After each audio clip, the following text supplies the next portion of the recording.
ਖਬਰਾਂ ਦੇ ਬੁਲੇਟਿਨ ਦੇ ਸਪਾਂਸਰ ਨੇ ਰੀਅਲਟਰ ਗੁਰਜਿੰਦਰ ਸਿੰਘ ਰੰਧਾਵਾ। ਹਰ ਤਰ੍ਹਾਂ ਦੀ ਪ੍ਰਾਪਰਟੀ ਖਰੀਦਣ ਤੇ ਵੇਚਣ ਲਈ ਤੁਸੀਂ ਕਾਲ ਕਰ ਸਕਦੇ ਹੋ। ਸਤਿ ਸ਼੍ਰੀ ਅਕਾਲ ਜੀ, ਤੁਸੀਂ ਦੇਖ ਰਹੇ ਹੋ ਪੰਜਾਬ ਵਾਲੀ USA TV ਤੇ ਮੈਂ ਸੁਰਬੀ। ਖਬਰਾਂ ਦੇ ਇਸ ਬੁਲੇਟਿਨ 'ਚ ਬਹੁਤ-ਬਹੁਤ ਸਵਾਗਤ। ਪੇਸ਼ ਆ ਦੇਸ਼ ਤੇ ਵਿਦੇਸ਼ ਨਾਲ ਜੁੜੀਆਂ ਹੋਈਆਂ ਕੁਝ ਖਾਸ ਤੇ ਚੋਣਵੀਆਂ ਖਬਰਾਂ। ਟਰੰਪ ਪ੍ਰਸ਼ਾਸਨ ਦਾ ਯੂ-ਟਰਨ, ਪ੍ਰਵਾਸੀਆਂ ਦੀ ਗ੍ਰਿਫਤਾਰੀ ਤੇ ਲਗਾਈ ਰੋਕ। ਇਜ਼ਰਾਈਲ ਈਰਾਨ ਵਿੱਚ ਫਸੇ 36,000 ਭਾਰਤੀ। ਬੰਦ ਰਿਹਾ ਏਸੀ, ਪਸੀਨਾ ਪਸੀਨਾ ਹੋਏ ਯਾਤਰੀ। 에ਅਰ ਇੰਡੀਆ ਐਕਸਪ੍ਰੈਸ ਦੇ ਜਹਾਜ਼ 'ਚ ਯਾਤਰੀਆਂ ਦਾ ਫੁੱਟਿਆ ਗੁੱਸਾ। ਵੱਡੀ ਖਬਰ, ਕੇਂਦਰ ਸਰਕਾਰ ਵੱਲੋਂ ਜਾਤੀ ਜਨਗਣਨਾ ਲਈ ਨੋਟੀਫਿਕੇਸ਼ਨ ਜਾਰੀ। ਅਮਰੀਕਾ 'ਚ ਨੋ ਕਿੰਗਸ ਰੈਲੀ 'ਚ ਹਿੰਸਾ, ਇੱਕ ਵਿਅਕਤੀ ਦੀ ਮੌਤ। ਯੂਰਪ ਵੱਲ ਵਧੇ US ਦੇ ਵੱਡੇ ਉੱਡਦੇ ਪੈਟਰੋਲ ਪੰਪਾਂ ਨੇ ਮਚਾਈ ਦਹਿਸ਼ਤ, ਇਲਾਕੇ 'ਚ ਵਧੀ ਹਲਚਲ।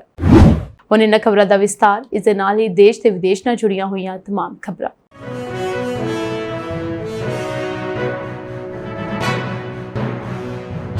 ਅਮਰੀਕਾ 'ਚ ਟਰੰਪ ਪ੍ਰਸ਼ਾਸਨ ਨੇ ਪ੍ਰਵਾਸੀਆਂ ਦੀ ਗ੍ਰਿਫਤਾਰੀ ਸੰਬੰਧੀ ਫੈਸਲੇ ਤੇ ਯੂ-ਟਰਨ ਲਿਆ। ਹੁਣ ਟਰੰਪ ਪ੍ਰਸ਼ਾਸਨ ਨੇ ਇਮੀਗ੍ਰੇਸ਼ਨ ਏਜੰਟਾਂ ਨੂੰ ਫਾਰਮਾਂ, ਰੈਸਟੋਰੈਂਟਾਂ ਅਤੇ ਹੋਟਲਾਂ ਵਿੱਚ ਗ੍ਰਿਫਤਾਰੀਆਂ ਰੋਕਣ ਦੇ ਨਿਰਦੇਸ਼ ਦਿੱਤੇ ਹਨ। ਇੱਕ ਨਿਊਜ਼ ਦੀ ਰਿਪੋਰਟ ਅਨੁਸਾਰ ਇਹ ਨੀਤੀਗਤ ਤਬਦੀਲੀ ਇਸ ਚਿੰਤਾ ਵਿਚਕਾਰ ਕੀਤੀ ਗਈ ਹੈ ਕਿ ਹਾਲੀਆ ਇਮੀਗ੍ਰੇਸ਼ਨ ਕਾਰਵਾਈਆਂ ਇਨ੍ਹਾਂ ਉਦਯੋਗਾਂ ਨੂੰ ਨੁਕਸਾਨ ਪਹੁੰਚਾ ਸਕਦੀਆਂ ਹਨ। ਇਸ ਦੇ ਨਾਲ ਹੀ ਨਾਮ ਗੁਪਤ ਰੱਖਣ ਦੀ ਸ਼ਰਤ ਤੇ ਸੂਤਰਾਂ ਦੇ ਹਵਾਲੇ ਨਾਲ ਦੱਸਿਆ ਗਿਆ ਕਿ ਇਹ ਉਦਯੋਗ ਵੱਡੇ ਪੱਧਰ ਤੇ ਪ੍ਰਵਾਸੀਆਂ ਦੇ ਮਜ਼ਦੂਰਾਂ ਤੇ ਨਿਰਭਰ ਹਨ, ਜਿਨ੍ਹਾਂ ਵਿੱਚੋਂ ਬਹੁਤ ਸਾਰੇ ਗੈਰ ਕਾਨੂੰਨੀ ਤੌਰ ਤੇ ਅਮਰੀਕਾ ਵਿੱਚ ਹਨ। ਇਹ ਫੈਸਲਾ ਅਜਿਹੇ ਸਮੇਂ ਲਿਆ ਗਿਆ ਹੈ ਜਦੋਂ US immigration and custom enforcement ਨੇ ਗੈਰ ਕਾਨੂੰਨੀ ਪ੍ਰਵਾਸੀਆਂ ਨੂੰ ਗ੍ਰਿਫਤਾਰ ਕਰਨ ਅਤੇ ਦੇਸ਼ ਨਿਕਾਲਾ ਦੇਣ ਲਈ ਦੇਸ਼ ਭਰ ਵਿੱਚ ਕਾਰਜ ਸਥਾਨਾਂ ਤੇ ਛਾਪੇਮਾਰੀ ਤੇਜ਼ ਕਰ ਦਿੱਤੀ। ਪਿਛਲੇ ਹਫ਼ਤੇ ਫਾਰਮਾ ਅਤੇ ਕਾਰ ਧੋਣ ਵਿੱਚ ਪ੍ਰਵਾਸੀਆਂ ਨੂੰ ਹਿਰਾਸਤ ਵਿੱਚ ਲੈਣ ਦੀਆਂ ICE ਏਜੰਟਾਂ ਦੀਆਂ ਘਟਨਾਵਾਂ ਸੁਰਖੀਆਂ ਵਿੱਚ ਰਹੀਆਂ। ਪ੍ਰਵਾਸੀਆਂ ਤੇ ਕਾਰਵਾਈ ਤੋਂ ਬਾਅਦ ਲਾਸ ਐਂਜਲਸ ਅਤੇ ਨਿਊਯਾਰਕ ਸਮੇਤ ਕਈ ਅਮਰੀਕੀ ਸ਼ਹਿਰਾਂ ਦੇ ਵਿੱਚ ਵਿਰੋਧ ਪ੍ਰਦਰਸ਼ਨ ਸ਼ੁਰੂ ਹੋ ਗਏ। ਵਿਰੋਧ ਪ੍ਰਦਰਸ਼ਨਾਂ ਤੇ ਹਿੰਸਾ ਨੇ ਟਰੰਪ ਪ੍ਰਸ਼ਾਸਨ ਨੂੰ ਨੈਸ਼ਨਲ ਗਾਰਡ ਮੈਂਬਰਾਂ ਅਤੇ ਸਰਗਰਮ ਡਿਊਟੀ ਮਰੀਨਾਂ ਨੂੰ ਲਾਸ ਐਂਜਲਸ ਖੇਤਰ ਵਿੱਚ ਭੇਜਣ ਲਈ ਮਜਬੂਰ ਕਰ ਦਿੱਤਾ, ਜਦਕਿ ਕੈਲੀਫੋਰਨੀਆ ਦੇ ਗਵਰਨਰ ਗੈਵਿਨ ਨਿਊਸਮ ਅਤੇ ਹੋਰ ਸਥਾਨਕ ਅਧਿਕਾਰੀਆਂ ਨੇ ਵਿਰੋਧ ਕੀਤਾ। ਫਿਲਹਾਲ ਵਾਸ਼ਿੰਗਟਨ ICE ਏਜੰਟਾਂ ਦੀ ਸੁਰੱਖਿਆ ਅਤੇ ਵਿਰੋਧ ਪ੍ਰਦਰਸ਼ਨਾਂ ਨੂੰ ਦਬਾਉਣ ਲਈ ਫੌਜੀ ਮੈਂਬਰਾਂ ਦੀ ਵਰਤੋਂ ਜਾਰੀ ਰੱਖ ਸਕਦਾ ਹੈ। 9ਵੀਂ US circuit court of appeals ਨੇ ਵੀਰਵਾਰ ਸ਼ਾਮ ਨੂੰ ਅਮਰੀਕੀ ਜ਼ਿਲ੍ਹਾ ਜੱਜ ਚਾਰਲਸ ਬਰੋਰ ਦੇ ਫੈਸਲੇ ਤੋਂ ਬਾਅਦ ਐਮਰਜੈਂਸੀ ਸਟੇਟ ਜਾਰੀ ਕੀਤਾ ਕਿ ਟਰੰਪ ਪ੍ਰਸ਼ਾਸਨ ਨੇ ਕੈਲੀਫੋਰਨੀਆ ਦੇ ਨੈਸ਼ਨਲ ਗਾਰਡ ਨੂੰ ਗੈਰ ਕਾਨੂੰਨੀ ਤੌਰ ਤੇ ਸੰਘੀ ਬਣਾਇਆ ਅਤੇ ਸੰਵਿਧਾਨ ਦੀ ਉਲੰਘਣਾ ਕੀਤੀ ਹੈ। ਇਜ਼ਰਾਈਲ ਅਤੇ ਈਰਾਨ ਵਿਚਕਾਰ ਚੱਲ ਰਹੀ ਜੰਗ ਕਾਰਨ ਲਗਭਗ 36,000 ਭਾਰਤੀ ਨਾਗਰਿਕ, 32,000 ਇਜ਼ਰਾਈਲੀ ਵਿੱਚ 4,000 ਈਰਾਨ ਦੇ ਵਿੱਚ ਫਸੇ ਹੋਏ ਹਨ। ਇਨ੍ਹਾਂ ਵਿੱਚੋਂ ਬਹੁਤ ਸਾਰੇ ਵਿਦਿਆਰਥੀ ਹਨ, ਖਾਸ ਕਰਕੇ ਈਰਾਨ ਵਿੱਚ 1500 ਵਿਦਿਆਰਥੀ ਹਨ, ਜਿਨ੍ਹਾਂ ਵਿੱਚੋਂ 1300 ਕਸ਼ਮੀਰੀ ਮੂਲ ਦੇ ਹਨ। ਇਜ਼ਰਾਈਲ-ਈਰਾਨ ਜੰਗ ਵਧਣ ਕਾਰਨ ਇਨ੍ਹਾਂ ਭਾਰਤੀਆਂ ਦੇ ਪਰਿਵਾਰਾਂ ਦੀ ਚਿੰਤਾ ਵੱਧ ਗਈ ਹੈ। ਭਾਰਤ ਸਰਕਾਰ ਦੇ ਕੁਝ ਖਾਸ ਪ੍ਰਬੰਧ ਵੀ ਹਨ, ਜਿਸ ਵਿੱਚ ਮੋਦੀ ਸਰਕਾਰ ਈਰਾਨ ਵਿੱਚ ਫਸੇ ਭਾਰਤੀਆਂ ਨੂੰ ਅਰਮੇਨੀਆ ਰਾਹੀਂ ਸੁਰੱਖਿਅਤ ਤਰੀਕੇ ਨਾਲ ਕੱਢਣ ਦੀ ਯੋਜਨਾ ਬਣਾ ਰਹੀ ਹੈ। ਇਜ਼ਰਾਈਲ ਵਿੱਚ ਵੀ ਜੰਗ ਵਧਣ ਦੀ ਸਥਿਤੀ 'ਚ ਐਵੀਕੂਏਸ਼ਨਸ ਪਲਾਨ ਤਿਆਰ ਕੀਤਾ ਜਾ ਰਿਹਾ ਹੈ। ਦੋਵਾਂ ਦੇਸ਼ਾਂ ਵਿੱਚ ਭਾਰਤੀ ਦੂਤਾਵਾਸ ਲਗਾਤਾਰ ਨਿਗਰਾਨੀ ਅਤੇ ਸੰਪਰਕ ਵਿੱਚ ਹਨ। ਭਾਰਤੀ ਨਾਗਰਿਕਾਂ ਨੂੰ ਦੂਤਾਵਾਸ ਵਿੱਚ ਰਜਿਸਟਰ ਕਰਨ ਦੀ ਅਪੀਲ ਕੀਤੀ ਗਈ ਹੈ ਤਾਂ ਜੋ ਸੰਕਟ ਵੇਲੇ ਉਹਨਾਂ ਦੇ ਨਾਲ ਤੁਰੰਤ ਸੰਪਰਕ ਕੀਤਾ ਜਾ ਸਕੇ। ਐਮਰਜੈਂਸੀ ਨੰਬਰ ਜਾਰੀ ਕੀਤੇ ਗਏ ਹਨ। ਇਸ ਦੇ ਨਾਲ ਹੀ ਈਰਾਨ ਵਿੱਚ ਭਾਰਤੀਆਂ ਨੂੰ ਬੰਕਰਾਂ ਜਾਂ ਸੁਰੱਖਿਅਤ ਥਾਵਾਂ ਤੇ ਰੱਖਿਆ ਜਾ ਰਿਹਾ ਹੈ। ਭਾਰਤੀਆਂ ਨੂੰ ਅਣਜ਼ਰੂਰੀ ਹਿਲਜੁਲ ਤੋਂ ਬਚਣ ਅਤੇ ਦੂਤਾਵਾਸ ਦੇ ਨਿਰਦੇਸ਼ਾਂ ਦੀ ਪਾਲਣਾ ਕਰਨ ਦੀ ਸਲਾਹ ਦਿੱਤੀ ਗਈ ਹੈ। ਦੂਤਾਵਾਸ ਦੀ ਮਦਦ ਨਾਲ ਕੁਝ ਵਿਦਿਆਰਥੀਆਂ ਨੂੰ ਹੋਰ ਸੁਰੱਖਿਅਤ ਇਲਾਕਿਆਂ ਵਿੱਚ ਤਬਦੀਲ ਕੀਤਾ ਗਿਆ। ਭਾਰਤੀਆਂ ਨੂੰ ਸੋਸ਼ਲ ਮੀਡੀਆ ਜਾਂ ਇੰਟਰਨੈਟ ਤੋਂ ਮਿਲ ਰਹੀਆਂ ਅਪਡੇਟਸ ਲਈ ਦੂਤਾਵਾਸ ਦੇ ਅਧਿਕਾਰਤ ਪਲੇਟਫਾਰਮਸ ਤੇ ਨਜ਼ਰ ਰੱਖਣ ਲਈ ਕਿਹਾ ਗਿਆ। ਇੰਟਰਨੈਟ ਅਤੇ ਸੋਸ਼ਲ ਮੀਡੀਆ ਪਲੇਟਫਾਰਮਾਂ ਤੇ ਪਾਬੰਦੀ ਕਾਰਨ ਭਾਰਤੀਆਂ ਨੂੰ ਸੰਚਾਰ ਵਿੱਚ ਮੁਸ਼ਕਲ ਆ ਰਹੀ ਹੈ। ਭਾਰਤੀਆਂ ਦੇ ਪਰਿਵਾਰਾਂ ਦੀ ਚਿੰਤਾ ਵੱਧ ਗਈ ਹੈ। ਪਰਿਵਾਰਾਂ ਨੇ ਪ੍ਰਧਾਨ ਮੰਤਰੀ ਮੋਦੀ ਤੋਂ ਮੰਗ ਕੀਤੀ ਹੈ ਕਿ ਯੂਕਰੇਨ ਵਾਲੀ ਤਰ੍ਹਾਂ ਇਜ਼ਰਾਈਲ ਅਤੇ ਈਰਾਨ ਤੋਂ ਵੀ ਭਾਰਤੀਆਂ ਨੂੰ ਜਲਦੀ ਕੱਢਿਆ ਜਾਵੇ। ਜੰਗ ਕਾਰਨ ਇਮਾਰਤਾਂ ਤੇ ਮਿਜ਼ਾਈਲੀ ਹਮਲੇ ਹੋ ਰਹੇ ਹਨ, ਲੋਕ ਡਰੇ ਹੋਏ ਹਨ ਅਤੇ ਸੰਪਰਕ ਕਰਨਾ ਵੀ ਔਖਾ ਹੋ ਗਿਆ ਹੈ।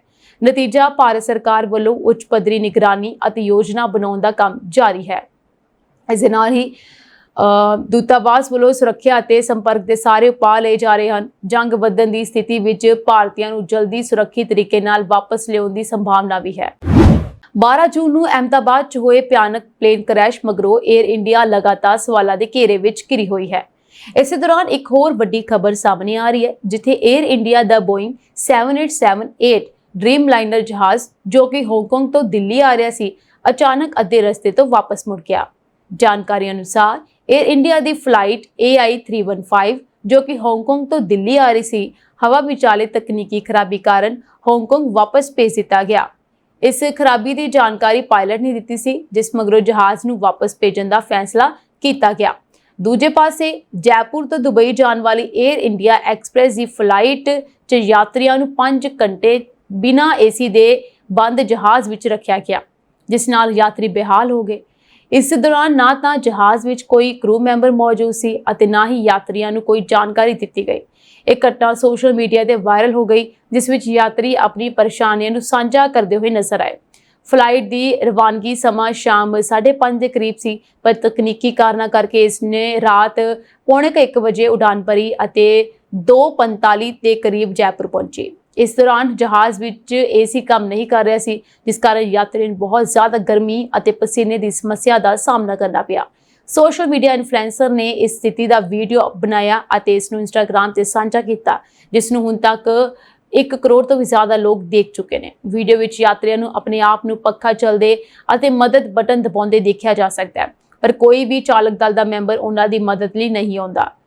ਇਸ ਤੋਂ ਇਲਾਵਾ ਇਨਫਲੂਐਂਸਰ ਨੇ ਕਿਹਾ ਕਿ ਉਸਨੇ ਕਈ ਵਾਰ ਚਾਲਕ ਦਲ ਦਾ ਬਟਨ ਦਬਾਇਆ ਪਰ ਕੋਈ ਜਵਾਬ ਨਹੀਂ ਮਿਲਿਆ। ਉਸਨੇ ਇਸ ਨੂੰ ਲਾਪਰਵਾਹੀ ਦੀ ਹੱਦ ਦੱਸਿਆ ਅਤੇ ਕਿਹਾ ਕਿ ਜੇਕਰ ਹੁਣ ਵੀ ਇਸ ਤੇ ਕਾਰਵਾਈ ਨਹੀਂ ਕੀਤੀ ਗਈ ਤਾਂ ਭਵਿੱਖ ਵਿੱਚ ਇਸ ਤੋਂ ਵੱਡਾ ਹਾਦਸਾ ਹੋ ਸਕਦਾ ਹੈ। 에ਅਰ ਇੰਡੀਆ ਐਕਸਪ੍ਰੈਸ ਨੇ ਅਜੇ ਤੱਕ ਇਸ ਮਾਮਲੇ ਵਿੱਚ ਕੋਈ ਅਧਿਕਾਰਤ ਬਿਆਨ ਜਾਰੀ ਨਹੀਂ ਕੀਤਾ। ਹਾਲਾਂਕਿ ਇੱਕ ਬੁਲਾਰੇ ਨੇ ਕਿਹਾ ਕਿ ਉਹਨਾਂ ਨੂੰ ਦੁਬਈ ਟੀਮ ਤੋਂ ਰਿਪੋਰਟ ਪ੍ਰਾਪਤ ਨਹੀਂ ਹੋਈ ਹੈ ਅਤੇ ਉਹ ਮਾਮਲੇ ਦੀ ਜਾਂਚ ਕਰ ਰਹੇ ਹਨ। ਭਾਰਤ 'ਚ ਸਾਲ 2027 ਵਿੱਚ ਜਾਤੀ ਜਨਗਣਨਾ ਹੋਵੇਗੀ। ਇਸ ਨੂੰ ਲੈ ਕੇ ਕੇਂਦਰ ਸਰਕਾਰ ਵੱਲੋਂ ਨੋਟੀਫਿਕੇਸ਼ਨ ਜਾਰੀ ਕੀਤੀ ਗਈ। ਗ੍ਰਹਿ ਮੰਤਰੀ ਅਮਿਤ ਸ਼ਾਹ ਨੇ ਇਸ ਦੀ ਜਾਣਕਾਰੀ ਦਿੱਤੀ।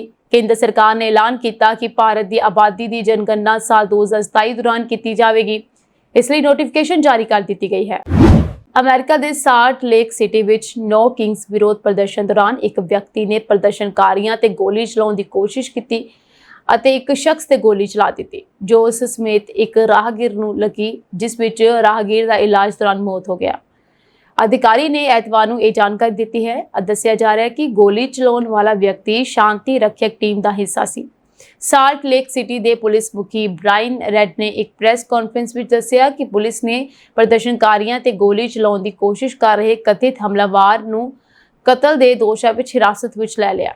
ਮ੍ਰਿਤਕ ਰਾਹਗੀਰ ਦੀ ਪਛਾਣ 39 ਸਾਲ ਦੇ ਆਰਥਰ ਏ ਲੂ ਵਜੋਂ ਹੋਈ ਹੈ। ਰੈਡ ਨੇ ਕਿਹਾ ਕਿ ਦੋਸ਼ੀ ਨੇ 3 ਗੋਲੀਆਂ ਚਲਾਈਆਂ ਜੋ ਗੈਂਬੂਆ ਅਤੇ ਲੂ ਨੂੰ ਲੱਗੀਆਂ। ਪੁਲਿਸ ਨੇ ਦੱਸਿਆ ਕਿ ਗੈਂਬੂਆ ਦਾ ਕੋਈ ਅਪਰਾਧਿਕ ਰਿਕਾਰਡ ਨਹੀਂ ਹੈ। ਉਹ ਹਮਲੇ ਵਿੱਚ ਜ਼ਖਮੀ ਹੋਇਆ ਸੀ ਅਤੇ ਉਸ ਦਾ ਇਲਾਜ ਕੀਤਾ ਗਿਆ ਸੀ। ਉਸ ਦੇ ਖਿਲਾਫ ਵੀ ਮਾਮਲਾ ਦਰਜ ਕੀਤਾ ਗਿਆ। ਰੈਡ ਨੇ ਕਿਹਾ ਕਿ ਹਮਲਾਵਰ ਅਤੇ ਇੱਕ ਹੋਰ ਵਿਅਕਤੀ ਨੇ ਰਾਤ 8 ਵਜੇ ਦੇ ਕਰੀਬ ਗੈਂਬੂਆ ਨੂੰ ਰਾਈਫਲ ਕੱਢਦੇ ਦੇਖਿਆ। ਗਵਾਹਾਂ ਨੇ ਦੱਸਿਆ ਕਿ ਜਦੋਂ ਦੋਵਾਂ ਨੇ ਗੈਂਬੂਆ ਨੂੰ ਰਾਈਫਲ ਕੱਢਣ ਬਾਰੇ ਪੁੱਛਿਆ ਤਾਂ ਉਸਨੇ ਗੋਲੀ ਮਾਰਨ ਲਈ ਰਾਈਫਲ ਚੁੱਕੀ ਅਤੇ ਭੀੜ ਵੱਲ ਭੱਜਿਆ। ਇਸ ਤੋਂ ਬਾਅਦ ਉਹ ਵਿਅਕਤੀ, ਜਿਸ ਨੂੰ ਸ਼ਾਂਤੀ ਰੱਖਿਅਕ ਟੀਮ ਦਾ ਹਿੱਸਾ ਦੱਸਿਆ ਜਾਂਦਾ ਹੈ, ਉਸਨੇ ਗੈਂਬੂਆ ਨੂੰ ਗੋਲੀ ਮਾਰ ਦਿੱਤੀ, ਜਿਸ ਵਿੱਚ ਉਸ ਨੂੰ ਮਾਮੂਲੀ ਸੱਟਾਂ ਲੱਗੀਆਂ ਪਰ ਲੂ ਦੀ ਮੌਤ ਹੋ ਗਈ। ਪੁਲਿਸ ਨੇ ਕਿਹਾ ਕਿ ਉਹਨਾਂ ਨੇ ਮੌਕੇ ਤੇ ਇੱਕ AR-15 ਰਾਈਫਲ, ਇੱਕ ਗੈਸ ਮਾਸਕ ਅਤੇ ਇੱਕ ਬੈਗ ਬਰਾਮਦ ਕੀਤਾ ਹੈ। ਜਾਂਚਕਰਤਾਵਾਂ ਨੇ ਕਿਹਾ ਕਿ ਉਹਨਾਂ ਨੂੰ ਨਹੀਂ ਪਤਾ ਕਿ ਗੈਂਬੂਆ ਨੇ ਰਾਈਫਲ ਕਿਉਂ ਕੱਢੀ, ਪਰ ਉਹਨਾਂ ਨੇ ਉਸ ਤੇ ਇੱਕ ਖਤਰਨਾਕ ਸਥਿਤੀ ਪੈਦਾ ਕਰਨ ਦਾ ਦੋਸ਼ ਲਗਾਇਆ, ਜਿਸ ਕਾਰਨ ਲੂ ਦੀ ਮੌਤ ਹੋ ਗਈ। ਪੁਲਿਸ ਨੇ ਕਿਹਾ ਕਿ ਗੋਲੀਬਾਰੀ ਤੋਂ ਬਾਅਦ ਸੈਂਕੜੇ ਪ੍ਰਦਰਸ਼ਨਕਾਰੀ ਇੱਧਰ-ਉੱਧਰ ਭੱਜਣ ਲੱਗੇ। ਰਾਸ਼ਟਰਪਤੀ ਡੋਨਾਲਡ ਟਰੰਪ ਦੀਆਂ ਤਾਨਾਸ਼ਾਹੀ ਨੀਤੀਆਂ ਦੇ ਵਿਰੋਧ ਵਿੱਚ ਸ਼ਨੀਵਾਰ ਨੂੰ ਦੇਸ਼ ਭਰ ਵਿੱਚ ਨੋ ਕਿੰਗਸ ਪ੍ਰਦਰਸ਼ਨ ਕੀਤੇ ਗਏ। ਜੇਕਰ ਤੁਸੀਂ ਬਹੁਤ ਸਾਰੇ ਵੱਡੇ ਫੌਜੀ ਜਹਾਜ਼ਾਂ ਨੂੰ ਆਸਮਾਨ ਤੋਂ ਅੱਜ ਉੱਡਦੇ ਹੋਏ ਦੇਖਿਆ ਤਾਂ ਤੁਸੀਂ ਸੁਪਨਾ ਨਹੀਂ ਦੇਖ ਰਹੇ ਹੋ। ਇਹ ਸਭ ਅਸਲੀਅਤ ਵਿੱਚ ਹੋ ਰਿਹਾ ਹੈ। ਵੱਡੀ ਗਿਣਤੀ ਵਿੱਚ ਏਰੀਅਲ ਰਿਫਿਊਲਿੰਗ ਟੈਂਕਰ ਜਹਾਜ਼, ਯਾਨੀ ਕਿ ਹਵਾ ਵਿੱਚ ਰਿਫਿਊਲਿੰਗ ਜਹਾਜ਼, ਜਿਸ ਨੂੰ ਉੱਡਦੇ ਪੈਟਰੋਲ ਪੰਪ ਵੀ ਕਿਹਾ ਜਾਂਦਾ ਹੈ, ਵੱਖ-ਵੱਖ ਅਮਰੀਕੀ ਫੌਜੀ ਠਿਕਾਣਿਆਂ ਤੋਂ ਉਡਾਨ ਭਰ ਰਹੇ ਹਨ ਅਤੇ ਇਹ ਸਾਰੇ ਯੂਰਪ ਦੀ ਦਿਸ਼ਾ ਵਿੱਚ ਵੱਧਦੇ ਦਿਖਾਈ ਦੇ ਰਹੇ ਹਨ। ਅਜਿਹੇ ਟੈਂਕਰ ਜਹਾਜ਼ ਉਦੋਂ ਭੇਜੇ ਜਾਂਦੇ ਹਨ ਜਦੋਂ ਅਮਰੀਕਾ ਵੱਡੀ ਗਿਣਤੀ ਵਿੱਚ ਲੜਾਕੂ ਜਹਾਜ਼ਾਂ ਨੂੰ ਲੰਬੇ ਸਮੇਂ ਲਈ ਆਸਮਾਨ ਵਿੱਚ ਤੈਨਾਤ ਰੱਖਣਾ ਚਾਹੁੰਦਾ ਹੈ। ਟੈਂਕਰ ਜਹਾਜ਼ਾਂ ਦੀ ਇਹ ਤੈਨਾਤੀ ਦਰਸਾਉਂਦੀ ਹੈ ਕਿ ਕਿਸੇ ਵੱਡੀ ਫੌਜੀ ਗਤੀਵਿਧੀ ਜਾਂ ਕਾਰਵਾਈ ਲਈ ਤਿਆਰੀਆਂ ਕੀਤੀਆਂ ਜਾ ਰਹੀਆਂ ਹਨ। ਇਹ ਉਦੋਂ ਹੀ ਹੁੰਦਾ ਹੈ ਜਦੋਂ ਕੋਈ ਸੰਭਾਵੀ ਯੁੱਧ ਹੁੰਦਾ ਹੈ ਜਾਂ ਫੌਜੀ ਤਣਾਅ ਵੱਧ ਰਿਹਾ ਹੁੰਦਾ ਹੈ ਅਤੇ ਅਮਰੀਕੀ ਫੌਜ ਨੂੰ ਦੂਰ ਦੁਰਾਡੇ ਦੇ ਖੇਤਰਾਂ ਵਿੱਚ ਲੰਬੇ ਸਮੇਂ ਦੇ ਮਿਸ਼ਨਾਂ ਤੇ ਆਪਣੇ ਲੜਾਕੂ ਜਹਾਜ਼ ਭੇਜਣੇ ਪੈਂਦੇ ਹਨ। ਹਾਲ ਹੀ ਵਿੱਚ ਯੂਰਪ ਵਿੱਚ ਰੂਸ ਅਤੇ ਨਾਟੋ ਵਿਚਕਾਰ ਤਣਾਅ ਪਹਿਲਾਂ ਨਾਲੋਂ ਕਿਤੇ ਵੱਧ ਗਿਆ ਹੈ ਅਜਿਹੀ ਸਥਿਤੀ ਵਿੱਚ ਇਹ ਡਰ ਹੈ ਕਿ ਅਮਰੀਕਾ ਪੂਰਬੀ ਯੂਰਪ ਜਾਂ ਬਾਲਟਿਕ ਖੇਤਰ ਵਿੱਚ ਫੌਜੀ ਮੌਜੂਦਗੀ ਵਧਾ ਸਕਦਾ ਹੈ। ਰੱਖਿਆ ਮਾਹਰਾਂ ਦਾ ਕਹਿਣਾ ਹੈ ਕਿ ਇੰਨੇ ਸਾਰੇ ਟੈਂਕਰ ਜਹਾਜ਼ਾਂ ਦਾ ਇਕੱਠੇ ਉੱਡਣਾ ਆਮ ਗੱਲ ਨਹੀਂ ਹੈ। ਇਹ ਦਰਸਾਉਂਦਾ ਹੈ ਕਿ ਅਮਰੀਕਾ ਇੱਕ ਵੱਡੇ ਹਵਾਈ ਆਪਰੇਸ਼ਨ ਲਈ ਤਿਆਰੀ ਕਰ ਰਿਹਾ ਹੈ। ਜੇਕਰ ਅਜਿਹਾ ਹੈ ਤਾਂ ਜਲਦੀ ਹੀ F-16, F-35 ਵਰਗੇ ਲੜਾਕੂ ਜਹਾਜ਼ ਵੀ ਯੂਰਪ ਭੇਜੇ ਜਾ ਸਕਦੇ ਹਨ। ਅਮਰੀਕੀ ਰੱਖਿਆ ਮੰਤਰਾਲੇ ਨੇ ਅਜੇ ਤੱਕ ਇਸ ਮਿਸ਼ਨ ਤੇ ਕੋਈ ਅਧਿਕਾਰਤ ਬਿਆਨ ਜਾਰੀ ਨਹੀਂ ਕੀਤਾ, ਪਰ ਇੰਟਰਨੈਟ ਅਤੇ ਸੋਸ਼ਲ ਮੀਡੀਆ ਤੇ ਲੋਕ ਲਗਾਤਾਰ ਟੈਂਕਰ ਜਹਾਜ਼ਾਂ ਦੀਆਂ ਉਡਾਨਾਂ ਦੀ ਲਾਈਵ ਲੋਕੇਸ਼ਨ ਸਾਂਝੀ ਕਰ ਰਹੇ ਹਨ, ਜਿਸ ਨਾਲ ਇਹ ਖਬਰ ਹੋਰ ਵੀ ਗਰਮ ਹੋ ਗਈ ਹੈ। ਆਸਮਾਨ ਵਿੱਚ ਇਨ੍ਹਾਂ ਵਿਸ਼ਾਲ ਜਹਾਜ਼ਾਂ ਦੀ ਗਤੀਵਿਧੀ ਸਪਸ਼ਟ ਤੌਰ ਤੇ ਸੰਕੇਤ ਦੇ ਰਹੀ ਹੈ ਕਿ ਕੁਝ ਵੱਡਾ ਅਤੇ ਅਸਾਧਾਰਨ ਹੋਣ ਵਾਲਾ ਹੈ। ਅਮਰੀਕਾ ਦੀ ਇਹ ਗਤੀਵਿਧੀ ਇੱਕ ਵੱਡੇ ਫੌਜੀ ਆਪਰੇਸ਼ਨ ਵੱਲ ਇਸ਼ਾਰਾ ਕਰ ਰਹੀ ਹੈ। ਆਉਣ ਵਾਲੇ ਕੁਝ ਦਿਨ ਯੂਰਪ ਅਤੇ ਦੁਨੀਆ ਦੀ ਸੁਰੱਖਿਆ ਦੇ ਲਿਹਾਜ਼ ਨਾਲ ਬਹੁਤ ਮਹੱਤਵਪੂਰਨ ਹੋ ਸਕਦੇ ਹਨ। ਨਾਰਥ ਅਮਰੀਕਨ ਪੰਜਾਬੀ ਐਸੋਸੀਏਸ਼ਨ ਦੇ ਕਾਰਜਕਾਰੀ ਡਾਇਰੈਕਟਰ ਨੇ ਭਾਰਤ ਸਰਕਾਰ ਅਤੇ ਕੌਮਾਂਤਰੀ ਮਾਨਵੀ ਭਾਈਚਾਰੇ ਨੂੰ 3 ਪੰਜਾਬੀ ਨੌਜਵਾਨਾਂ ਦੀ ਸੁਰੱਖਿਅਤ ਰਿਹਾਈ ਲਈ ਫੌਰੀ ਕਾਰਵਾਈ ਕਰਨ ਦੀ ਅਪੀਲ ਕੀਤੀ ਹੈ। ਇਨ੍ਹਾਂ ਨੌਜਵਾਨਾਂ ਨੂੰ ਈਰਾਨ ਵਿੱਚ ਅਗਵਾ ਕਰ ਲਿਆ ਗਿਆ ਸੀ ਅਤੇ ਹੁਣ ਉਹ ਇਜ਼ਰਾਈਲ ਤੇ ਈਰਾਨ ਵਿੱਚ ਜਾਰੀ ਟਕਰਾਅ ਕਰਕੇ ਉੱਥੇ ਫਸ ਗਏ ਹਨ। ਚਾਹਲ ਨੇ ਕਿਹਾ ਕਿ ਹੁਸਨਪ੍ਰੀਤ ਸਿੰਘ ਵਾਸੀ ਸੰਗਰੂਰ, ਅੰਮ੍ਰਿਤਪਾਲ ਸਿੰਘ ਵਾਸੀ ਹੁਸ਼ਿਆਰਪੁਰ ਅਤੇ ਜਸਪਾਲ ਸਿੰਘ ਵਾਸੀ ਸ਼ਹੀਦ ਭਗਤ ਸਿੰਘ ਨਗਰ ਨੂੰ ਕਥਿਤ ਕੌਮਾਂਤਰੀ ਮਨੁੱਖੀ ਤਸਕਰੀ ਸਿੰਡੀਕੇਟ ਨੇ ਤਹਿਰਾਨ ਰਾਹੀਂ ਆਸਟ੍ਰੇਲੀਆ ਜਾਂਦੇ ਸਮੇਂ ਅਗਵਾ ਕਰ ਲਿਆ ਸੀ। ਇਨ੍ਹਾਂ ਨੌਜਵਾਨਾਂ ਨੇ ਪੰਜਾਬ ਵਿੱਚ ਏਜੰਟਾਂ ਨੂੰ 18 ਲੱਖ ਰੁਪਏ ਦਿੱਤੇ ਸਨ। ਉਹਨਾਂ ਨੂੰ ਵੈਧ ਤਰੀਕੇ ਨਾਲ ਆਸਟ੍ਰੇਲੀਆ ਭੇਜਣ ਦਾ ਭਰੋਸਾ ਦਿੱਤਾ ਗਿਆ ਸੀ, ਪਰ ਉਹਨਾਂ ਦੀ ਯਾਤਰਾ ਕੁੱਟਮਾਰ ਅਤੇ ਫਰੋਤੀ ਦੀ ਮੰਗ ਕਰਕੇ ਭਿਆਨਕ ਸੁਪਨੇ ਵਿੱਚ ਬਦਲ ਗਏ। ਚਾਹਲ ਨੇ ਕਿਹਾ ਕਿ ਇਨ੍ਹਾਂ ਨੌਜਵਾਨਾਂ ਦੇ ਪਰਿਵਾਰ ਅਣਕਿਆਸੇ ਡਰ ਅਤੇ ਪਰੇਸ਼ਾਨੀ ਵਿੱਚ ਜੀ ਰਹੇ ਹਨ। ਉਹਨਾਂ ਨੇ ਇਹ ਵੀ ਕਿਹਾ ਕਿ ਇਨ੍ਹਾਂ ਨੌਜਵਾਨਾਂ ਦੇ ਪਰਿਵਾਰ ਭਾਰਤੀ ਅਧਿਕਾਰੀਆਂ ਵੱਲੋਂ ਦਿੱਤੇ ਗਏ ਭਰੋਸੇ ਤੇ ਟਿਕੇ ਹੋਏ ਹਨ, ਪਰ ਇਜ਼ਰਾਈਲ ਤੇ ਈਰਾਨ ਵਿੱਚ ਜਾਰੀ ਜੰਗ ਕਰਕੇ ਤਹਿਰਾਨ ਵਿੱਚ ਚੱਲ ਰਹੀ ਫੌਜੀ ਅਸ਼ਾਂਤੀ ਉਹਨਾਂ ਦੀ ਹਾਲਤ ਨੂੰ ਹੋਰ ਵੀ ਖਤਰਨਾਕ ਬਣਾ ਰਹੀ ਹੈ। ਇਹ ਨੌਜਵਾਨ ਸਿਰਫ ਤਸਕਰੀ ਰੈਕੇਟ ਦੇ ਸ਼ਿਕਾਰ ਨਹੀਂ ਹਨ, ਉਹ ਹੁਣ ਜੰਗ ਦੇ ਰਹਿਮ ਤੇ ਹਨ। ਉਹਨਾਂ ਨੇ ਇਸ ਗੱਲ ਤੇ ਜ਼ੋਰ ਦਿੱਤਾ ਕਿ ਈਰਾਨ ਅਤੇ ਇਜ਼ਰਾਈਲ ਵਿਚਕਾਰ ਡੂੰਘੇ ਟਕਰਾਅ ਨੇ ਕੂਟਨੀਤਿਕ ਅਤੇ ਬਚਾਅ ਯਤਨਾਂ ਨੂੰ ਬੁਰੀ ਤਰ੍ਹਾਂ ਪ੍ਰਭਾਵਿਤ ਕੀਤਾ ਹੈ। ਭਾਰਤ ਸਰਕਾਰ ਦੀ ਇਹ ਨੈਤਿਕ ਜ਼ਿੰਮੇਵਾਰੀ ਬਣਦੀ ਹੈ ਕਿ ਉਹ ਇਨ੍ਹਾਂ ਨੌਜਵਾਨਾਂ ਦੀ ਸੁਰੱਖਿਅਤ ਵਾਪਸੀ ਲਈ ਯਤਨ ਤੇਜ਼ ਕਰਨ। ਉਹਨਾਂ ਕੌਮਾਂਤਰੀ ਮਨੁੱਖੀ ਅਧਿਕਾਰਾਂ ਸੰਗਠਨਾਂ ਅਤੇ ਸੰਯੁਕਤ ਰਾਸ਼ਟਰ ਨੂੰ ਮਾਨਵੀ ਪਹੁੰਚ ਅਤੇ ਦਖਲਅੰਦਾਜ਼ੀ ਵਿੱਚ ਸਹਾਇਤਾ ਕਰਨ ਦੀ ਅਪੀਲ ਕੀਤੀ। ਉਹਨਾਂ ਨੇ ਕਿਹਾ ਕਿ NAPA ਪ੍ਰਭਾਵਿਤ ਪਰਿਵਾਰਾਂ ਨਾਲ ਪੂਰੀ ਤਰ੍ਹਾਂ ਇਕਜੁੱਟਤਾ ਨਾਲ ਖੜਾ ਹੈ ਅਤੇ ਭਾਰਤੀ ਅਤੇ ਵਿਸ਼ਵ ਵਿਆਪੀ ਅਧਿਕਾਰੀਆਂ ਨੂੰ ਅਪੀਲ ਕਰਦਾ ਹੈ ਕਿ ਉਹ ਇਨ੍ਹਾਂ ਨੌਜਵਾਨਾਂ ਦੀ ਸੁਰੱਖਿਅਤ ਵਾਪਸੀ ਨੂੰ ਤਰਜੀਹ ਦੇ, ਜਿਨ੍ਹਾਂ ਨੂੰ ਧੋਖੇਬਾਜ਼ ਤਸਕਰਾਂ ਨੇ ਗੁੰਮਰਾਹ ਕੀਤਾ ਸੀ ਅਤੇ ਹੁਣ ਜੰਗ ਪ੍ਰਭਾਵਿਤ ਖੇਤਰ ਵਿੱਚ ਫਸੇ ਹੋਏ ਹਨ। ਉਹਨਾਂ ਨੇ ਕਿਹਾ ਕਿ ਪੰਜਾਬ ਸਰਕਾਰ ਨੂੰ ਇਸ ਦੁਖਾਂਤ ਨੂੰ ਅੰਜਾਮ ਦੇਣ ਵਾਲੇ ਟਰੈਵਲ ਏਜੰਟਾਂ ਖਿਲਾਫ ਤੁਰੰਤ ਕਾਨੂੰਨੀ ਕਾਰਵਾਈ ਕਰਨੀ ਚਾਹੀਦੀ ਹੈ। ਕੌਮੀ ਜਾਂਚ ਏਜੰਸੀ ਨੇ ਪੰਜਾਬ ਦੇ SPS ਨਗਰ ਜ਼ਿਲ੍ਹੇ ਵਿੱਚ ਪੁਲਿਸ ਚੌਂਕੀ ਤੇ ਹੋਏ ਗ੍ਰਨੇਡ ਹਮਲੇ ਨਾਲ ਸੰਬੰਧੀ 2024 ਦੇ ਮਾਮਲੇ 'ਚ 3 ਮੁਲਜ਼ਮਾਂ ਨੂੰ ਚਾਰਜਸ਼ੀਟ ਕੀਤਾ ਹੈ। ਇਹਨਾਂ ਦਾ ਸਬੰਧ ਪਾਬੰਦੀਸ਼ੁਦਾ ਜਥੇਬੰਦੀ KGF ਦੇ ਨਾਲ ਦੱਸਿਆ ਜਾਂਦਾ ਹੈ।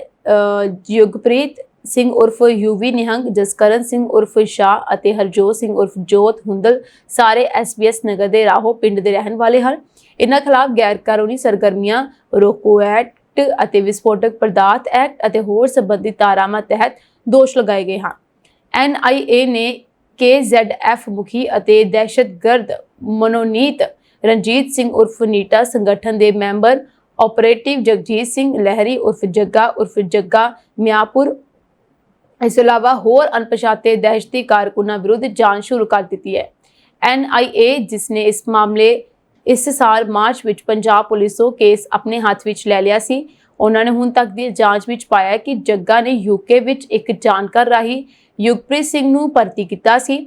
ਜੱਗਾ ਨੇ ਹੋਰ KZF ਅੱਤਵਾਦੀਆਂ ਅਤੇ ਕਾਰਕੁਨਾਂ ਨਾਲ ਯੁਗਪ੍ਰੀਤ ਨੂੰ ਕੱਟੜਪੰਥੀ ਬਣਾਇਆ ਸੀ ਅਤੇ ਐਨਕ੍ਰਿਪਟਡ ਮੈਸੇਜਿੰਗ ਐਪਲੀਕੇਸ਼ਨਸ ਰਾਹੀਂ ਉਸ ਦੇ ਸੰਪਰਕ ਵਿੱਚ ਸੀ। ਜੱਗਾ ਨੇ ਕੈਨੇਡਾ ਆਧਾਰਿਤ ਸੰਸਥਾਵਾਂ ਦੀ ਇੱਕ ਗੁੰਝਲਦਾਰ ਲੜੀ ਰਾਹੀਂ ਯੁਗਪ੍ਰੀਤ ਨੂੰ 4,36,000 ਰੁਪਏ ਤੋਂ ਵੱਧ ਦੀ ਅੱਤਵਾਦੀ ਫੰਡ ਵੀ ਪ੍ਰਦਾਨ ਕੀਤੇ ਸਨ, ਜਿਨ੍ਹਾਂ ਦੀ ਪਛਾਣ ਅਤੇ ਜਾਂਚ ਕੀਤੀ ਗਈ ਹੈ। ਯੁਗਪ੍ਰੀਤ ਨੇ ਬਦਲੇ ਵਿੱਚ 2 ਹੋਰ ਚਾਰਜਸ਼ੀਟ ਕੀਤੇ ਮੁਲਜ਼ਮਾਂ ਨੂੰ ਭਰਤੀ ਕੀਤਾ ਸੀ ਅਤੇ ਇਹਨਾਂ ਤਿੰਨਾਂ ਨੇ 1 ਅਤੇ 2 ਦਸੰਬਰ 2024 ਦੀ ਦਰਮਿਆਨੀ ਰਾਤ ਨੂੰ ਪੁਲਿਸ ਚੌਂਕੀ ਆਸਰੋ ਉੱਤੇ ਹਮਲਾ ਕੀਤਾ ਸੀ। ਤਿੰਨਾਂ ਮੁਲਜ਼ਮਾਂ ਨੂੰ ਨਵੰਬਰ 2024 ਦੇ ਸ਼ੁਰੂ ਵਿੱਚ ਉਹਨਾਂ ਦੇ ਵਿਦੇਸ਼ੀ ਹੈਂਡਲਰਸ ਵੱਲੋਂ ਗ੍ਰਨੇਡ ਪ੍ਰਦਾਨ ਕੀਤੇ ਗਏ ਸਨ।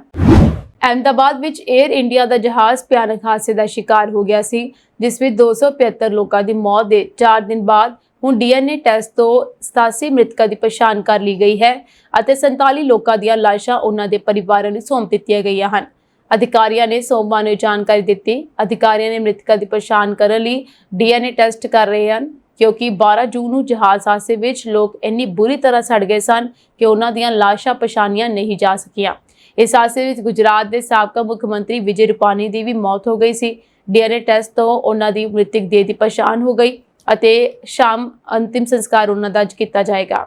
Additional civil superintendent doctor Rajneesh Patel ਨੇ ਪੱਤਰਕਾਰਾਂ ਨੂੰ ਦੱਸਿਆ ਕਿ ਹੁਣ ਤੱਕ 87 DNA ਨਮੂਨੇ ਮਿਲਾਏ ਗਏ ਹਨ ਅਤੇ 47 ਲੋਕਾਂ ਦੀਆਂ ਲਾਸ਼ਾਂ ਉਹਨਾਂ ਦੇ ਪਰਿਵਾਰਾਂ ਨੂੰ ਸੌਂਪ ਦਿੱਤੀਆਂ ਗਈਆਂ ਹਨ। ਇਹ ਮ੍ਰਿਤਕ ਗੁਜਰਾਤ ਦੇ ਵੱਖ-ਵੱਖ ਹਿੱਸਿਆਂ ਜਿਵੇਂ ਕਿ ਬਰੂਚ, ਆਨੰਦ, ਜੁਨਾਗੜ੍ਹ, ਭਾਵਨਗਰ, ਵਡੋਦਰਾ, ਖੇੜਾ, ਮਹਿਸਾਣਾ, ਅਰਵੱਲੀ ਅਤੇ ਅਹਿਮਦਾਬਾਦ ਜ਼ਿਲ੍ਹਿਆਂ ਨਾਲ ਸੰਬੰਧਿਤ ਹਨ। ਦੱਸਣਯੋਗ ਹੈ ਕਿ ਬੋਇੰਗ 7878 ਡ੍ਰੀਮਲਾਈਨਰ ਜਹਾਜ਼ ਪਿਛਲੇ ਵੀਰਵਾਰ ਦੁਪਹਿਰ 1:39 ਤੇ ਸਰਦਾਰ ਵੱਲਭ ਭਾਈ ਪਟੇਲ ਅੰਤਰਰਾਸ਼ਟਰੀ ਹਵਾਈ ਅੱਡੇ ਤੋਂ ਉਡਾਨ ਭਰਨ ਤੋਂ ਥੋੜੀ ਦੇਰ ਬਾਅਦ ਅਹਿਮਦਾਬਾਦ ਦੇ ਇੱਕ ਮੈਡੀਕਲ ਕਾਲਜ ਕੈਂਪਸ ਵਿੱਚ ਹਾਦਸਾਗ੍ਰਸਤ ਹੋ ਗਿਆ। ਲੰਡਨ ਜਾਣ ਵਾਲੀ ਉਡਾਨ ਵਿੱਚ ਸਵਾਰ 241 ਲੋਕਾਂ ਦੀ ਮੌਤ ਹੋ ਗਈ, ਜਦਕਿ ਇੱਕ ਯਾਤਰੀ ਚਮਤਕਾਰੀ ਢੰਗ ਦੇ ਨਾਲ ਬਚ ਗਿਆ। ਇਸ ਹਾਦਸੇ ਵਿੱਚ 29 ਹੋਰ ਲੋਕਾਂ ਦੀ ਵੀ ਮੌਤ ਹੋਣ ਦੀ ਖਬਰ ਹੈ, ਜਿਨ੍ਹਾਂ ਵਿੱਚ 5 MBBS ਵਿਦਿਆਰਥੀ ਵੀ ਸ਼ਾਮਲ ਸਨ। ਈਰਾਨ ਵੱਲੋਂ ਇਜ਼ਰਾਈਲ ਤੇ ਹਮਲਾ ਕਰਨ ਤੋਂ ਬਾਅਦ ਮੱਧ ਪੂਰਬ ਵਿੱਚ ਤਣਾਅ ਵਾਲਾ ਮਾਹੌਲ ਹੈ, ਪਰ ਇਸ ਹਮਲੇ ਦਾ ਯਮਨ ਅਤੇ ਲੈਬਨਾਨ ਵਿੱਚ ਜਸ਼ਨ ਮਨਾਇਆ ਗਿਆ। ਲੋਕਾਂ ਨੇ ਇਸ ਹਮਲੇ ਦਾ ਜਸ਼ਨ ਵਿਸ਼ਵ ਕੱਪ ਫਾਈਨਲ ਵਾਂਗ ਮਨਾਇਆ। ਜਦੋਂ ਹਮਲਿਆਂ ਦੀ ਖਬਰ ਆਈ ਤਾਂ ਹਜ਼ਾਰਾਂ ਲੋਕ ਇਸ ਮੌਕੇ ਲਈ ਸੜਕਾਂ ਤੇ ਆ ਗਏ। ਈਰਾਨ ਵੱਲੋਂ ਦਾਗੀਆਂ ਗਈਆਂ ਮਿਜ਼ਾਈਲਾਂ ਦੀ ਫੁਟੇਜ ਵੀਡੀਓ ਟੀਵੀ ਸਕਰੀਨਾਂ ਤੇ ਦਿਖਾਈ ਗਈਆਂ ਅਤੇ ਭੀੜ ਤਾੜੀਆਂ ਮਾਰਨ ਲੱਗ ਪਈ। ਈਰਾਨ ਵੱਲੋਂ ਇਜ਼ਰਾਈਲ ਤੇ ਬਦਲਾ ਲੈਣ ਦਾ ਜਸ਼ਨ ਮਨਾਉਂਦੇ ਹੋਏ ਯਮਨ ਦੇ ਹਜ਼ਾਰਾਂ ਲੋਕ ਸੜਕਾਂ ਤੇ ਉਤਰ ਆਏ। ਈਰਾਨ ਸਮਰਥਿਤ ਹੂਤੀ ਬਾਗੀ ਸੰਘਰਸ਼ ਦੇ ਕੇਂਦਰ ਵਿੱਚ ਰਹੇ ਹਨ, ਜਿਨ੍ਹਾਂ ਨੇ 2023 ਦੇ ਅਖੀਰ ਤੋਂ ਲਾਲ ਸਾਗਰ ਵਿੱਚ ਵਪਾਰਕ ਅਤੇ ਫੌਜੀ ਜਹਾਜ਼ਾਂ ਤੇ 190 ਤੋਂ ਵੱਧ ਹਮਲੇ ਕੀਤੇ ਹਨ, ਜਿਸ ਨਾਲ ਕੌਮਾਂਤਰੀ ਸ਼ਿਪਿੰਗ ਵਿੱਚ ਭਾਰੀ ਵਿਘਨ ਪਿਆ ਅਤੇ ਵਿਆਪਕ ਤੌਰ ਤੇ ਰੂਟ ਬਦਲਣੇ ਪਏ।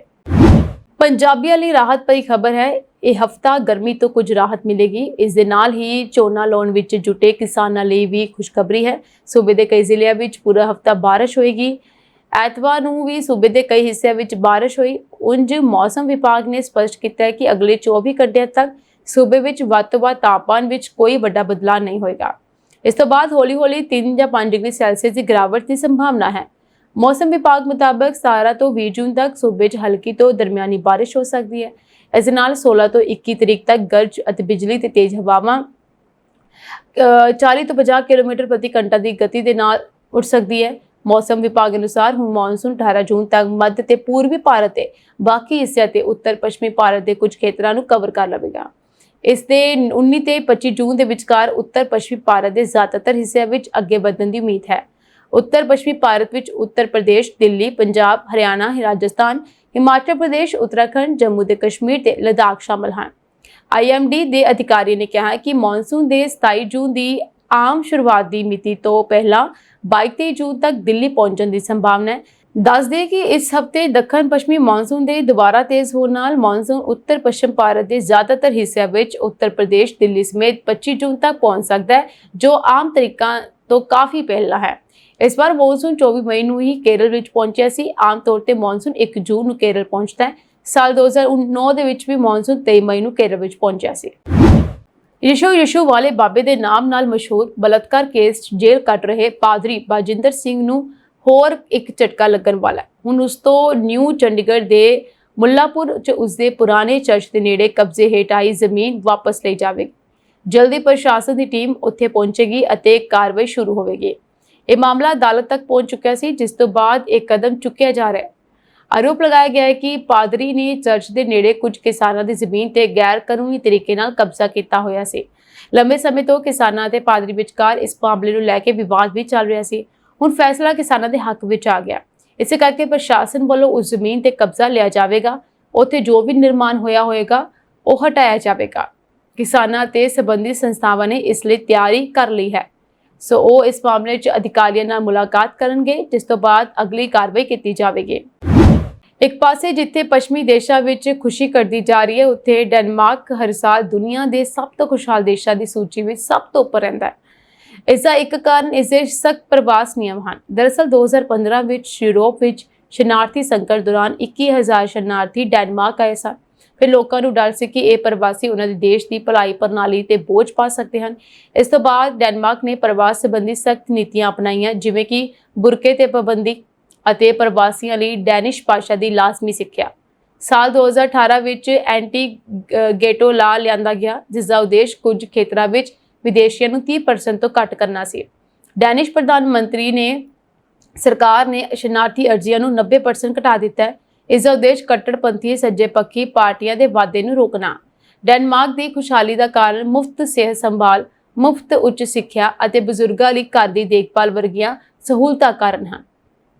ਡੈਨਮਾਰਕ ਵਿੱਚ ਟੈਕਸ ਬਹੁਤ ਜ਼ਿਆਦਾ ਹਨ, ਪਰ ਲੋਕ ਉਹਨਾਂ ਨੂੰ ਖੁਸ਼ੀ ਨਾਲ ਅਦਾ ਕਰਦੇ ਹਨ ਕਿਉਂਕਿ ਉਹਨਾਂ ਨੂੰ ਭਰੋਸਾ ਹੈ ਕਿ ਸਰਕਾਰ ਉਹਨਾਂ ਦੇ ਪੈਸੇ ਸਹੀ ਤਰੀਕੇ ਨਾਲ ਖਰਚ ਕਰ ਰਹੀ ਹੈ। ਇੱਥੇ ਭ੍ਰਿਸ਼ਟਾਚਾਰ ਬਹੁਤ ਘੱਟ ਹੈ ਅਤੇ ਸਰਕਾਰੀ ਪ੍ਰਣਾਲੀ ਵਿੱਚ ਪਾਰਦਰਸ਼ਤਾ ਹੈ। ਡੈਨਿਸ਼ ਸਮਾਜ ਵਿੱਚ ਵਿਸ਼ਵਾਸ ਇੱਕ ਡੂੰਘੀ ਜੜ ਹੈ। ਇੱਥੇ ਬੱਚੇ 8-9 ਸਾਲ ਦੀ ਉਮਰ ਵਿੱਚ ਜਨਤਕ ਆਵਾਜਾਈ ਤੇ ਇਕੱਲੇ ਯਾਤਰਾ ਕਰਦੇ ਹਨ। ਸਕੂਲਾਂ ਵਿੱਚ ਬੱਚਿਆਂ ਨੂੰ ਗਣਿਤ ਅਤੇ ਭਾਸ਼ਾ ਦੇ ਨਾਲ-ਨਾਲ ਸਮਾਜਿਕ ਨਿਯਮ ਵੀ ਸਿਖਾਏ ਜਾਂਦੇ ਹਨ, ਜਿਵੇਂ ਕਿ ਵਾਰੀ-ਵਾਰੀ ਕੰਮ ਕਰਨਾ ਅਤੇ ਦੂਜਿਆਂ ਦੀ ਮਦਦ ਕਰਨਾ। ਪੱਛਮੀ ਦੇਸ਼ਾਂ ਵਿੱਚ ਖੁਸ਼ੀ ਵਿੱਚ ਗਿਰਾਵਟ ਆ ਰਹੀ ਹੈ, ਜਦਕਿ ਡੈਨਮਾਰਕ, ਫਿਨਲੈਂਡ, ਸਵੀਡਨ ਵਰਗੇ ਨਾਰਡਿਕ ਦੇਸ਼ਾਂ ਵਿੱਚ ਸਥਿਤੀ ਬਹੁਤ ਬਿਹਤਰ ਹੈ। ਖੋਜ ਦਰਸਾਉਂਦੀ ਹੈ ਕਿ ਇਕੱਲੇ ਖਾਣ ਜਾਂ ਰਹਿਣ ਦੀ ਪ੍ਰਵਿਰਤੀ ਖੁਸ਼ੀ ਨੂੰ ਘਟਾਉਂਦੀ ਹੈ।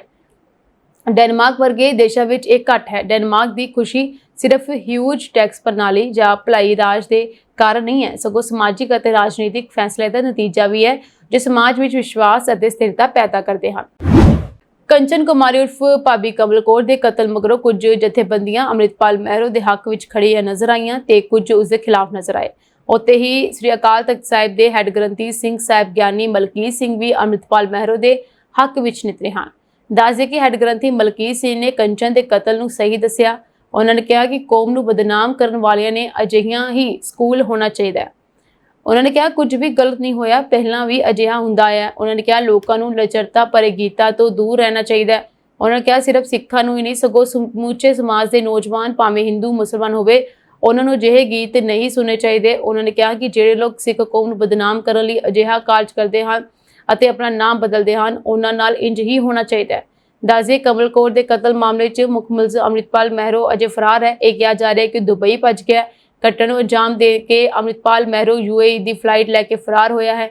ਸੋਸ਼ਲ ਮੀਡੀਆ ਇਨਫਲੂਐਂਸਰ ਕਮਲ ਕੌਰ ਭਾਬੀ ਉਰਫ ਕੰਚਨ ਕੁਮਾਰੀ ਦੇ ਕਤਲ ਮਾਮਲੇ ਅਤੇ ਹੋਰ ਇਨਫਲੂਐਂਸਰਾਂ ਨੂੰ ਧਮਕੀ ਦੇਣ ਦੇ ਮਾਮਲੇ ਤੇ ਬਾਲੀਵੁੱਡ ਸਿੰਗਰ ਮੀਕਾ ਸਿੰਘ ਨੇ ਆਪਣੀ ਚਿੰਤਾ ਜਤਾਈ ਹੈ। ਉਹਨਾਂ ਨੇ ਇੱਕ ਵੀਡੀਓ ਜਾਰੀ ਕੀਤਾ ਜਿਸ ਵਿੱਚ ਉਹ ਕਮਲ ਕੌਰ ਭਾਬੀ ਦਾ ਹਾਲ ਹੀ ਦੇ ਵਿੱਚ ਪੰਜਾਬ ਵਿੱਚ ਨਿਹੰਗ ਸਿੰਘਾਂ ਵੱਲੋਂ ਕਤਲ ਕੀਤੇ ਜਾਣ ਦੀ ਨਿੰਦਾ ਕਰ ਰਹੇ ਹਨ। ਇਸ ਦੇ ਨਾਲ ਹੀ ਆਪਣੀ ਵੀਡੀਓ ਵਿੱਚ ਉਹਨਾਂ ਨੇ ਕਿਹਾ ਕਿ ਇਹ ਤਾਂ ਕਮਾਲ ਹੀ ਹੋ ਗਿਆ ਕਿ ਇਹ ਸਾਡੇ ਭਾਈਚਾਰੇ ਲਈ ਮਾਣ ਵਾਲੀ ਗੱਲ ਹੈ। ਮੇਰਾ ਆਪਣਾ ਨਾਮ ਮੀਕਾ ਸਿੰਘ ਹੈ, ਮੈਂ ਇੱਕ ਸਿੱਖ ਪਰਿਵਾਰ ਤੋਂ ਹਾਂ ਕਿ ਮੈਨੂੰ ਇਸ ਤੇ ਮਾਣ ਹੋਣਾ ਚਾਹੀਦਾ ਹੈ। ਦੋ ਨਿਹੰਗਾਂ ਨੇ ਮਿਲ ਕੇ ਉਕਤ ਲੜਕੀ ਦਾ ਕਤਲ ਕਰ ਦਿੱਤਾ, ਇਸ ਤੇ ਕੀ ਸ਼ਾਬਾਸ਼ੀ ਦੇਣਾ ਚਾਹੀਦੀ ਹੈ। ਇਹ ਸਾਂਝੀ ਦੇਸ਼ ਤੇ ਵਿਦੇਸ਼ ਨਾਲ ਜੁੜੀਆਂ ਹੋਈਆਂ ਕੁਝ ਖਾਸ ਤੇ ਚੋਣਵੀਆਂ ਖਬਰਾਂ ਹੋਰ ਅਪਡੇਟਸ ਨਾਲ ਜੁੜੇ ਰਹਿਣ ਦੇ ਲਈ ਤੁਸੀਂ ਬਨੇ ਰਹੋ ਪੰਜਾਬ ਦੇ USA TV ਦੇ ਨਾਲ। ਤੁਹਾਡੇ ਸਭ ਦਾ ਬਹੁਤ ਬਹੁਤ ਧੰਨਵਾਦ।